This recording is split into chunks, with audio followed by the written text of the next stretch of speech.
Well, good morning to all of you. Happy Friday, and it's good to be with you this morning. I hope you're having a wonderful morning. It was a little bit cool outside. My thermometer, it's a digital thermometer, and the very far right-hand side is, it's one of those thermometers that has the 8 little, when it's all lit, it's an 8, and then they use that to make the whole entire right side of the 8 isn't working for some reason since the last storm.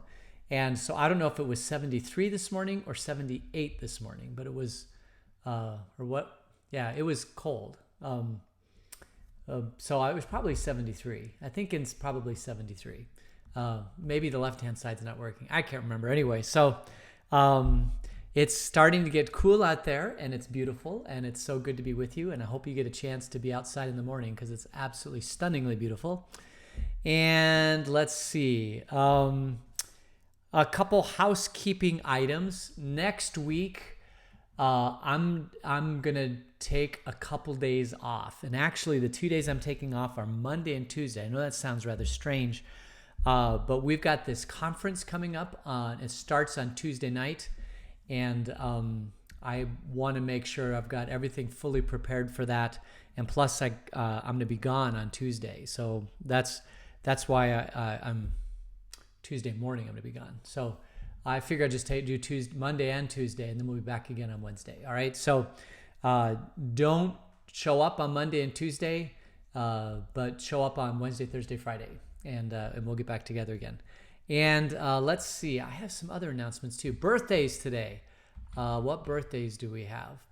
None. We have none today. We have none tomorrow, and we have none on Sunday. So there are no birthdays to speak of. Now, next week is a great opening to the month of September. We're doing, this is a conference that we're hosting. It's called the We Can Do Hard Things Conference. It's a virtual women's conference. And here's the flyer for it. It says, come join us for an amazing virtual conference running September 1st through September 29th. And then Philippians 4:13, I can do all things through Christ who strengthens me. And you can see that we're sponsoring it. Our LWML is sponsoring it. Our MOPS are sponsoring it. And this conference, and you can go to hardthingsconference.com and you can actually sign up for the different sessions. Look at the ones you're interested in.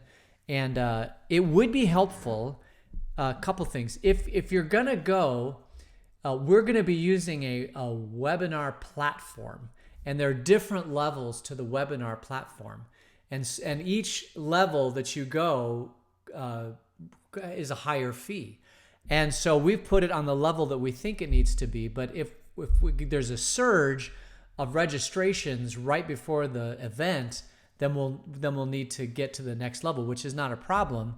But this is one of those conferences what would really, really be handy if you would sign up in advance, just so we can kind of plan on making sure we have the right level on the webinar conference platform. So go to hardthingsconference.com, just take a look at the sessions, and if any of those sessions look interesting to you, go ahead and sign up and register for them, and then be a part of it. Now, some of the conference speakers, well, all the conference speakers are good. Some of them are actually they're all good. A lot of these speakers get paid throughout the country to do events.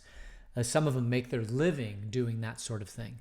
And so the really great thing is that all the speakers that are a part of this, because we're in the middle of this pandemic, have waived their normal speaking fee, which can be a considerable amount of money. And so we're passing that savings along to everybody. We're not charging a fee for this whole conference.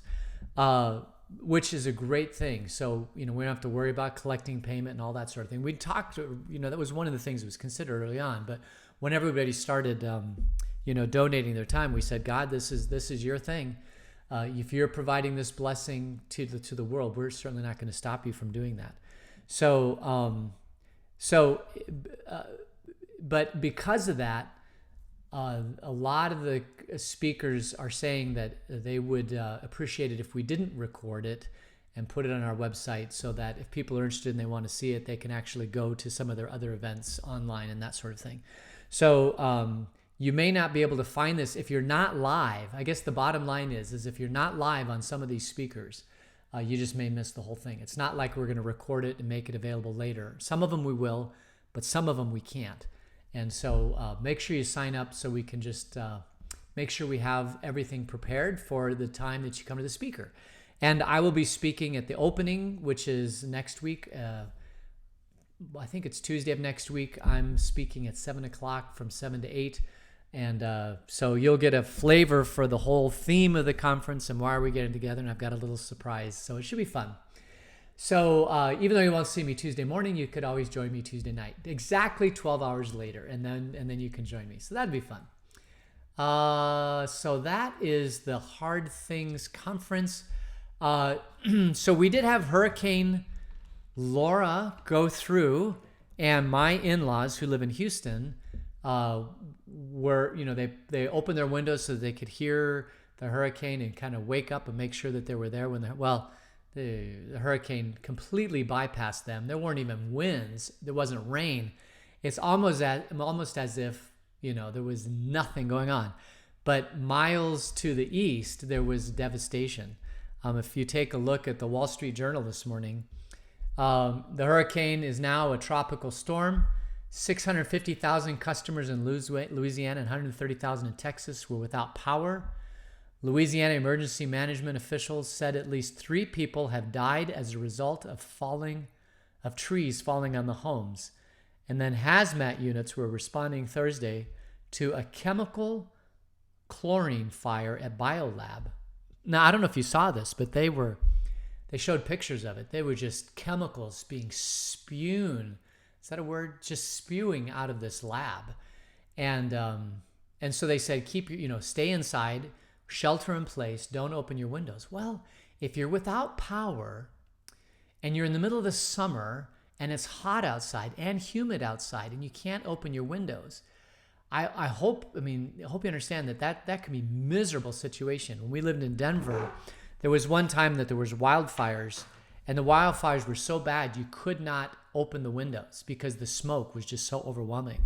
So we closed up all the windows. Well, we didn't have air conditioning when we lived in Denver because nobody has air conditioning in Denver because, it gets into the 80s during the day, but if you close up, all the windows, or if you open up all the windows and get a breeze, it's not a problem. And it was pretty darn hot in that house when we had those wildfires. So my heart and sympathies go out with people who are struggling through this. About 84% of Gulf of Mexico oil production is shut down. Hurricane Laura weakens to a tropical storm. At least 3 killed by falling trees. Total Motiva begin efforts to restart Port Arthur, Texas refineries. Analysts offer early estimate in insured damages to regions. So it looks like it's come through, and some people have died. And so we want to keep those families in our prayers because that's a huge devastation to come through with the hurricane. And it's now a tropical storm, so we now know what the damage is. There was storm surges. There was all sorts of things. I was not able to watch any of it yesterday. I normally, if there's this hurricane, I'll at least try to get bits and pieces of it. But yesterday was an extremely, extremely busy day yesterday, so I didn't get a chance to see it. So I just did some looking at it this morning, and there's quite a bit of damage.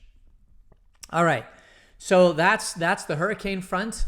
As far as coronavirus, it still is, I believe in Arizona, we have reached the peak.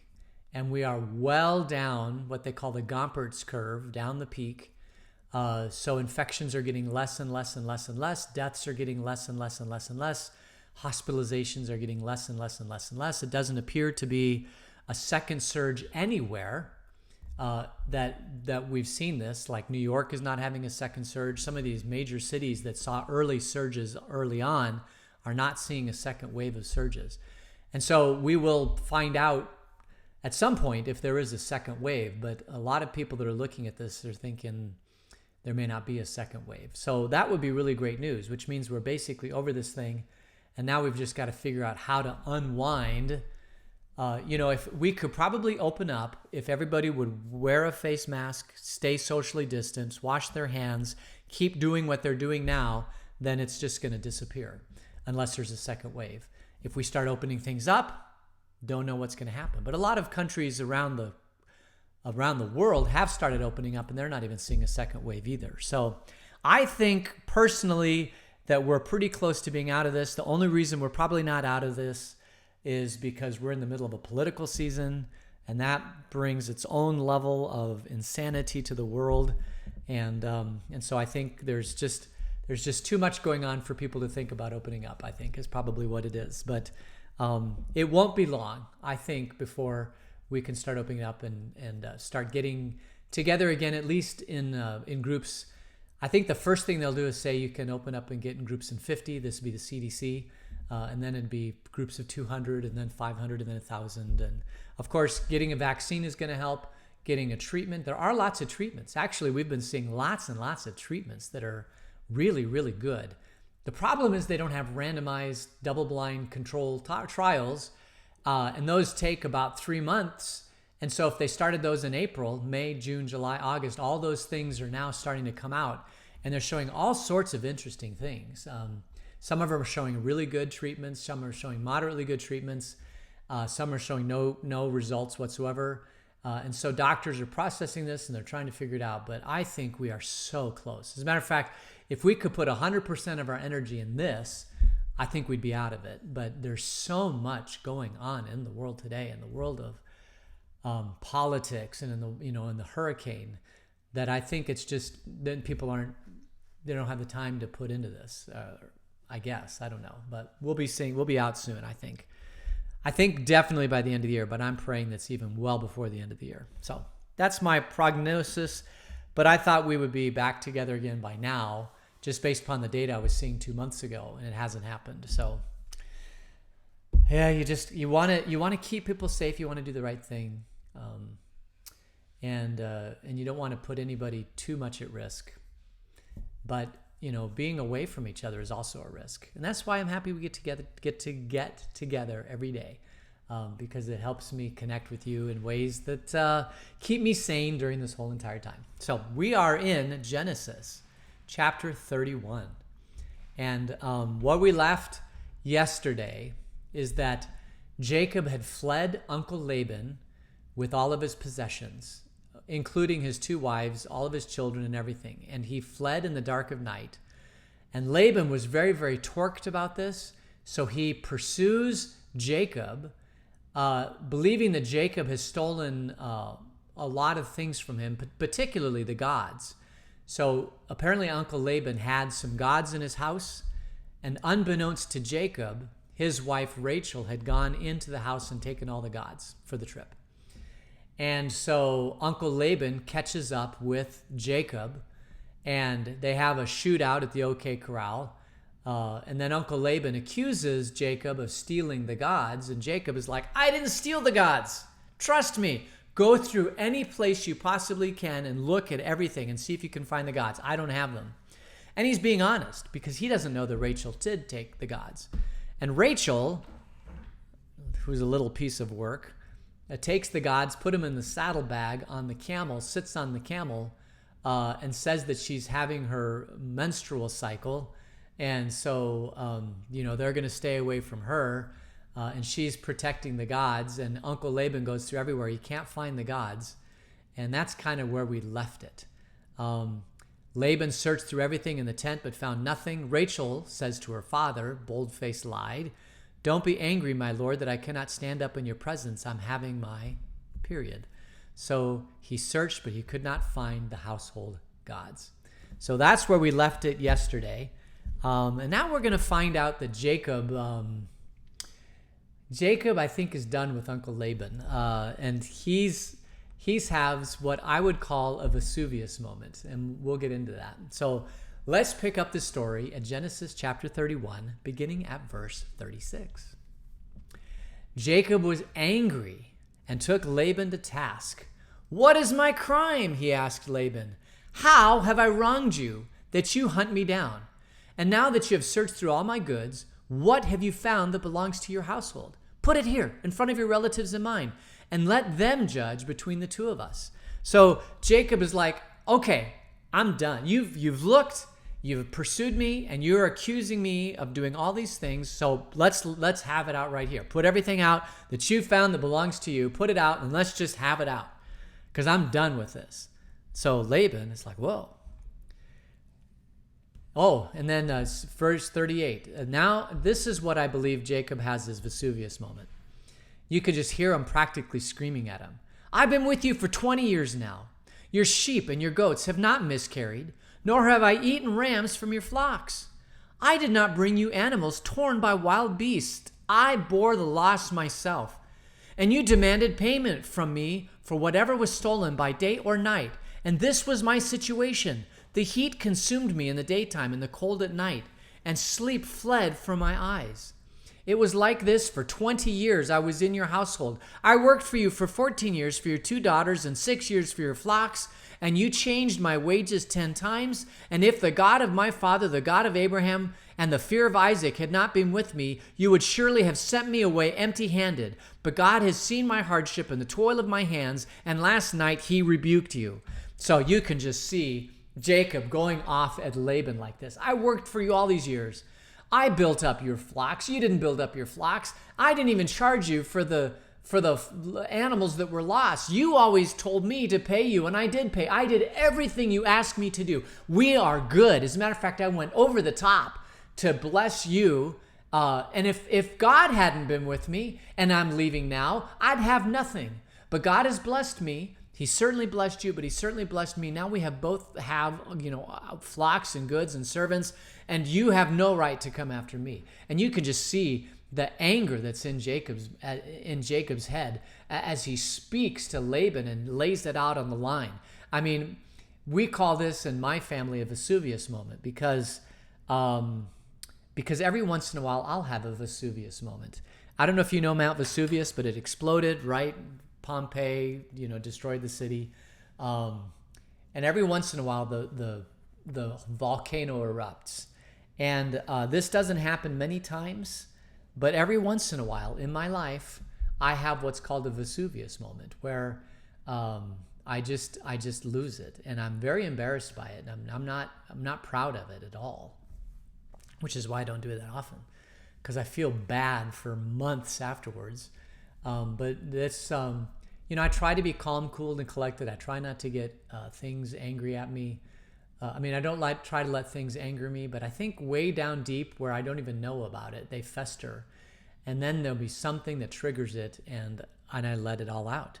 And this is why I think Jacob is having a Vesuvius moment. He tries to accommodate Laban for 20 years, and he bears the loss, and he does right by Laban, and he does not try to take advantage of Laban. And because God loves Jacob, Jacob flourishes and grows, and now Laban is coming back and accusing Jacob of taking all of his flocks and his animals and his daughters and all this stuff, when Jacob is the one who's being truly on the up and up here and trying to really, give Laban a good value for their service. And Laban, because he's been doing it for 20 years. Hey, I lost a flock, you owe me some money. Hey, I lost a sheep, you owe me some money. Hey, this happened, you owe me some money. And Jacob just takes it and takes it. He wants to keep peace in his father-in-law. He wants to live in a happy family. But now he's done. He's leaving. He's taken the daughters and the flocks. And now it comes out. And boy, does it come out. Jacob has what I would call a Vesuvius moment. And he lays out everything. 14 years to get the daughters, another 6 years for everything else. I treated you fairly. I didn't steal anything from you. The only reason why I have anything is because God loves me, not because you love me, but because God loves me. And so I'm sure Uncle Laban must have been taken aback a little bit. He hadn't seen this side of Jacob before. At least there doesn't be any indication that he'd seen this side of Jacob before. And so he's a little bit taken back by it. Let's continue reading. 43. So how does Laban answer? Well, Laban answers Jacob, "The women are my daughters. The children are my children, and the flocks are my flocks. All you see is mine, yet what can I do today about these daughters of mine, or about the children they have borne? Come now, let's make a covenant, you and I, and let it serve as a witness between us. So I think the message is through. The Vesuvius moment is effective, and Laban is kind of put in his place, and he doesn't know how to deal with this. And he goes, well, wait a minute. These women are my daughters. The children are my children. The flocks. What he's saying is that, I've just always considered you all to be a part of this tribe. I didn't really realize that some of this stuff was yours and some of it was mine, and there was, possessions and maybe I acted in a way that I shouldn't have, that's causing you to flee. And I'm sorry about that. And I think Laban realizes now that he's lost Jacob. He's lost his two daughters. They're going to go away. There's nothing he can do to bring them back. And so at most what he can do is maybe make a treaty between them. So that's what he's going to do, is make a treaty. So beginning in verse 45. So Jacob took a stone and set it up as a pillar. And he said to his relatives, gather some stones. So they took stones and piled them in a heap, and they ate there by the heap. And then Laban called it Jagar Sahadutha, and Jacob called it Galid. So they even given it different names. Laban said, this heap is a witness between you and me today. That is why it is called Galid. It was also called Mizpah, because he said, may the Lord keep watch between you and me when we are away from each other. And I don't know if you've ever seen a Mizpah. It used to be popular, I don't know, in the 80s, but it was a coin, and in the coin it was two pieces of a coin that were joined together, and it was split. And one person would have one part of the coin, and the other person would have the other part of the coin. And when it joined together, it made a full coin. And then it would say this on the coin, may the Lord keep watch between you and me when we are away from each other. And that was very popular in the 80s to have a Mizpah coin. I never had one because I never wanted to be away from Jennifer, but I really wasn't away from Jennifer, hardly at all. But for people who go away, like they're military people or people going off to college or things like that where they're going to be separated for some time, they would get one of these Mizpah coins, and one would take one part of the coin, the other would take the other part of the coin. They'd wear around, their heart, around their neck, and it would be a reminder that somebody very, very close to you, somebody very special to you, was gone for a while, and it would have what's called the Mizpah. May the Lord keep watch between you and me when we are away from each other. He goes on, if you mistreat my daughters, or if you take away any wives besides my daughters, even though no one is with us, remember that God is a witness between you and me. So Uncle Laban is saying, listen, let's have this Mizpah between us. And then when we are away, may the Lord watch over you and me, but don't you come back and take the wives. There's still some boundaries which I don't want you to cross, and you will not cross those boundaries. And then he goes on. Laban also said to Jacob, here is this heap, and here is this pillar I have set up between you and me. The heap is a witness, and this pillar is a witness, that I will not go past this heap to your side to harm you, and that you will not go past this heap and pillar to my side to harm me. May the God of Abraham and the God of Nahor, the God of their father, judge between us. So Nahor, you'll remember, is the father, I think, of Uncle Laban. And basically, he's saying, okay, we're going to set up this stone. I'll stay on my side, you stay on your side. Remember that may God bless you, may God bless me, but let's not go across this. This is now a place where it's it's the demilitarization zone between us, right? You won't go to me, and I won't go to you. And then finally, so Jacob took an oath in the name of the fear of his father Isaac. And then he offered a sacrifice there in the hill country and invited his relatives to a meal. And after they had eaten, they spent the night there. And early the next morning, Laban kissed his grandchildren and his daughters, and he blessed them. And then he left and returned home. So it was inevitable.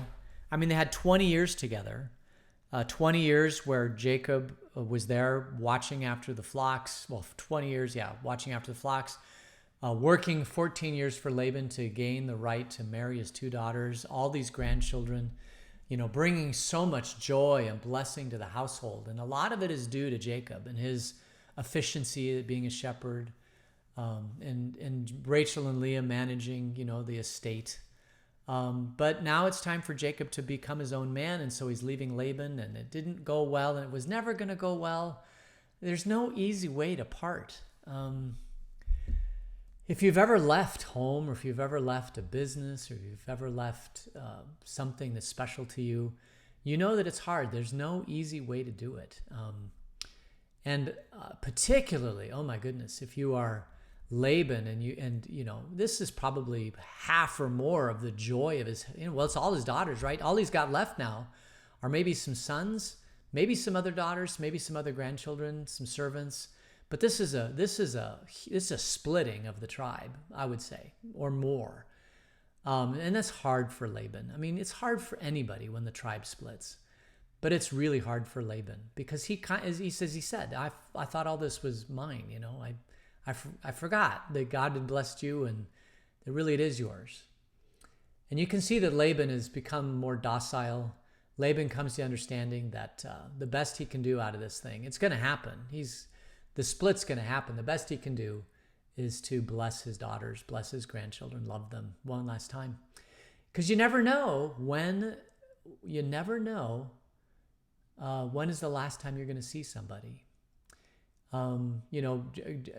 Laban has the opportunity to bless his grandchildren. But all of us, any day that you have with your loved ones, my wife's grandmother used to say the most blessed time in your whole entire life are when the feet of your children are around the dinner table. And man, that's always stuck with me. I mean, she used to say that all the time. The most blessed time of your life is when the children are around the dinner table. So for us, growing up, we always held the dinner time sacred. We always had dinner together as a family every night. And because I remembered that. And so did my wife. I mean, she kind of enforced it more than I did. But when you have your children at home and they're all around the dinner table, that is the blessing of life. And it only happens for a few years, right? You only get your kids until they go off to college. So there's only 18 years that you get them, or move out of the house or whatever it is. And so that is a very, very, very precious time when they're all around the table. So enjoy every single minute of it. And when you're around anybody you love, make sure you enjoy that also, because you just never know how long it's going to last. You never know when it's the last day any of us are going to be on this earth. So every day when you wake up, just enjoy God's blessings, enjoy the people that he's surrounded you with, because at some point it might be Laban and Jacob and Rachel and Leah and all the servants. There might be a split. So that kind of ends Genesis 31. Tomorrow we'll go to see what happens to Jacob, because Jacob now that he's made this, I guess you'd call it, made peace with Laban, which is good. I'm so glad that Laban, pursued Jacob. In any event, Jacob should have never left the way he did. It's not that it's just he couldn't confront Laban, and he didn't have the fortitude to be able to make that confrontation, so he left in the dead of night. But Laban, bless his heart, came and pursued Jacob, and I think he was going to really, what was in his heart? Was he going to try to get Jacob to come back, or did he just didn't want it to end on a sour note, or did he want to get his gods back? Who knows what it was. But thank goodness that he did, and they pursued him, and they had this the shootout at the OK Corral, because I think they're leaving on a good note. They have a covenant, they have a treaty, they understand each other. Laban understands that Jacob has to come into his own, and Leah and Rachel got one last time with their dad. The grandchildren got one last time with their grandfather, and it seems like they've been able to part now. So I think we're in a good spot, at least between Jacob and Laban. But now you'll have to remember that back at the home front, 20 years ago, Jacob stole the blessing from Isaac, and Esau was really torqued, so torqued at Jacob that he wanted to kill him. And Jacob's mom said, go to Uncle Laban, stay for a little bit, and then come back. Well, he stayed 20 years, and now he's heading back, and we have no idea how it's going to go when Jacob meets Esau. Esau could still have red eyes and be very, very upset with Jacob. Or maybe 20 years is enough to calm him down from Jacob leaving. Esau, probably without Jacob around, Esau saw how difficult it is to manage that family and how wonderful Jacob had managed the family when he left. So who knows what'll happen? I guess we'll find out when we get back together again. So we're not going to get back together again on Monday, and we won't get back together again on Tuesday. So have a nice 4-day weekend. Enjoy it. Make sure you watch the conference on Tuesday night, the opening session, and then we'll get back together again Wednesday, and we'll figure out what happens when Jacob meets Esau. All right. So thanks for joining me, and God's richest blessings to you on your day today. We're gonna pray. Gracious God, thank you for the blessings of this day. Keep us safe in you, Lord. When we have to leave, it can be difficult. So be with us whenever we have to leave. Keep us in your grace. In Jesus' name we pray. Amen. All right. So thanks for joining me. We'll see you on Wednesday. Take care.